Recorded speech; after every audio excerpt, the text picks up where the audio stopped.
Hey guys, it's Mike here, and the new trailer for Dragon Ball Super's newest movie, Dragon Ball Super: Superhero, a title that totally rolls right off the tongue, just released recently, and fans are up in arms talking about it, with many of them being very excited for this upcoming film. But while the hype train is up and roaring ready to go, honestly right now, I find myself not really excited at all. But how can that be? A Dragon Ball fan who talks about Dragon Ball all the time on his channel, which is almost primarily devoted to Dragon Ball, isn't excited about the new Dragon Ball superhero movie? By Odin's Raven. But the truth is, I'm just not really that excited for this movie. And in this video, I'm going to explain exactly why. Starting right now. So I've known about the existence of this movie for a little while now. After all, it wasn't too long ago that Toei announced that they were working on a new Dragon Ball Super movie. One that would take place after Dragon Ball Super Broly and continue to follow up the Dragon Ball canon storyline, if you even want to consider any of this canon. And it was kind of an obvious idea that they would do more after coming out of the massive success that was Dragon Ball Super Broly. A movie that not only did well financially at the box office, but also ended up doing what I thought was pretty much impossible at the time, of taking a character like Broly, who I never really cared for and honestly think is one of the most overrated characters in the entire franchise, and ended up turning him into a character that not only I enjoyed watching, but I empathized for, as the film took him from being an essential cardboard cutout of a character and gave him more dimensions. Not to mention, it was a fun explosion-filled time that I as a Dragon Ball fan certainly like to see, as all of the lasers enter into my eyes and give me a potential seizure every time. But the lead up to that was a really bumpy road called Dragon Ball Super, the official continuation of Dragon Ball Z, which was actually an interquel considering the fact that Dragon Ball Z's ending takes place even after this current film, which is yet another thing working against it for me, because you had that real ending to the manga and the Dragon Ball Z anime always looming over the Dragon Ball Super story. Unlike in Dragon Ball GT, where we didn't actually know what was going to happen next because there wasn't some sort of set ending that was already put in place, in Dragon Ball Super, all of the tension was completely obliterated by the fact that we already knew what would happen next. That we knew that no matter what happened with Goku and Vegeta and all these characters, that things would go back to the way they were at the end of Dragon Ball Z, because all of it takes place during a 10-year time period where everything is meant to be peaceful, where there was absolutely no indication that any of this stuff ever even happened in the original manga, and yet continues to be crammed even more events into, like this film, which should have been far past the end of Z by now. And Dragon Ball Super itself was a series that, for the most part, was poorly done, either suffering from issues with animation early on, being rushed into production, having the first two arcs being bad remakes of movies that had already been done better in much shorter runtime not too long before, and overall just being poorly written and not really understanding a lot of the appeal of the characters that were on display, and taking many of the characters like Master Roshi and some that had already been moved on from in the story, and shoving them into the forefront entirely for the sake of marketing, as Moscow X would put it. So at the end of the day, despite the fact that I started Dragon Ball Super a big hyped up fan like the rest of you, who had loved Dragon Ball Z Battle of Gods and not really enjoyed Resurrection F too much, but still had hope that there would be great things to come, and that maybe the remakes would actually fix the issues with those films, I ended Dragon Ball Super a more jaded and critical fan, who ultimately didn't really care for a large majority of what he had just seen, which is something that was only amplified with my subsequent rewatches of the series either in English or in Japanese. However, with that being said, Dragon Ball Super Broly ended up ultimately helping to kind of rejuvenate my love for the Dragon Ball franchise, or at least the modern iteration of it, and take things in a direction that I found rather interesting, as well as dramatically improving things like the animation and some of the storytelling aspects, and even moving the story forward to where we were almost at the end of Z, until this movie where we're still not at the end of Z.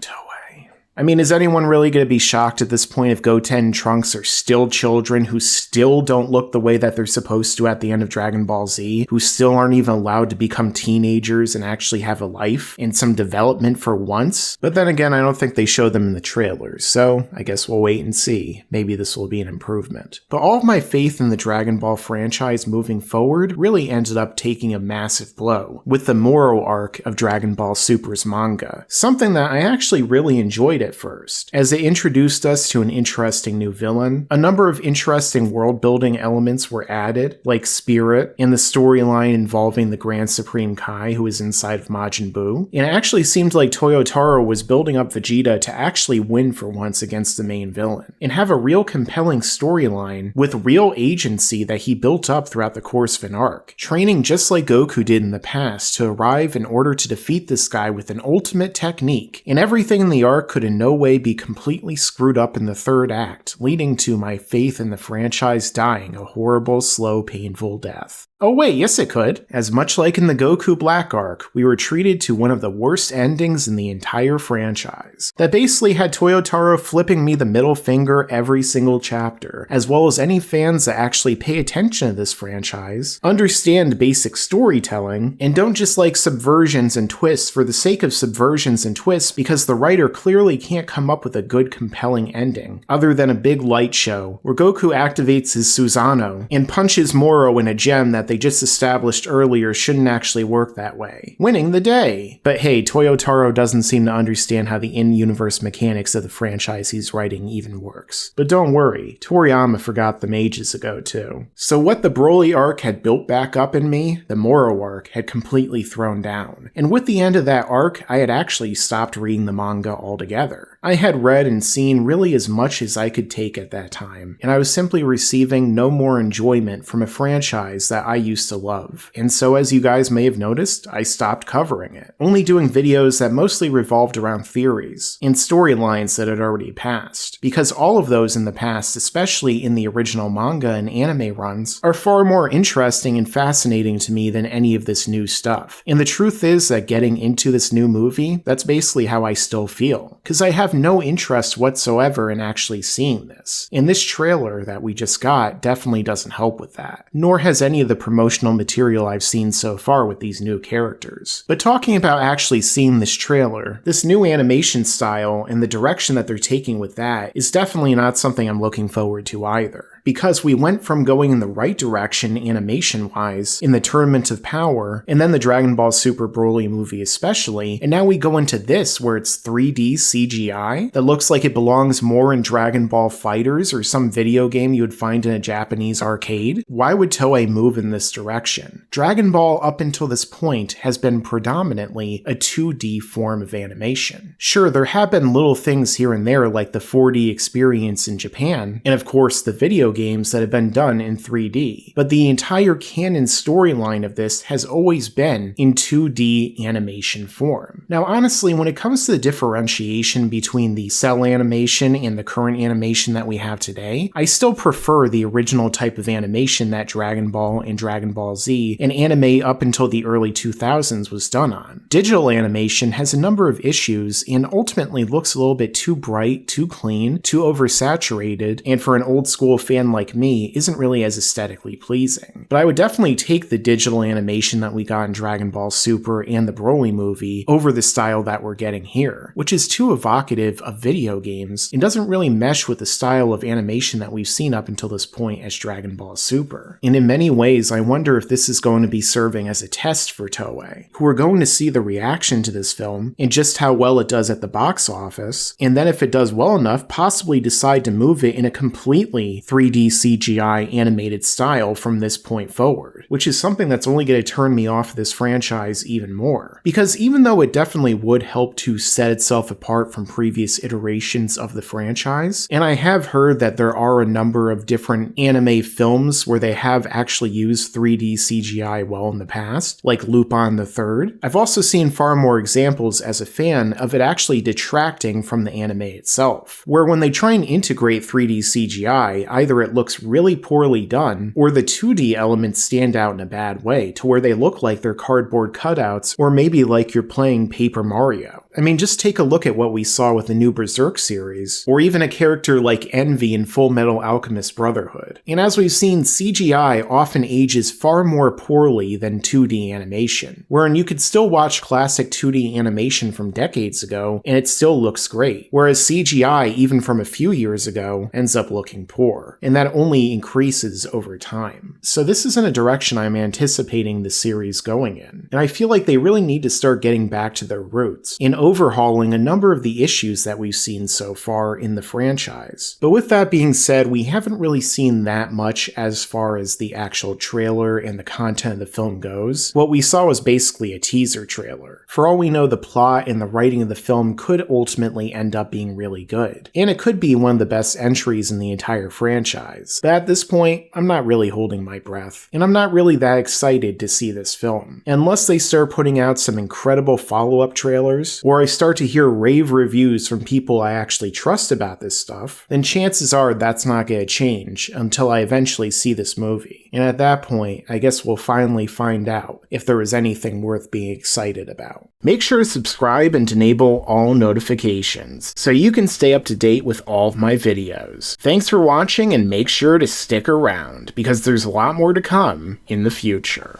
Yeah, and you better subscribe.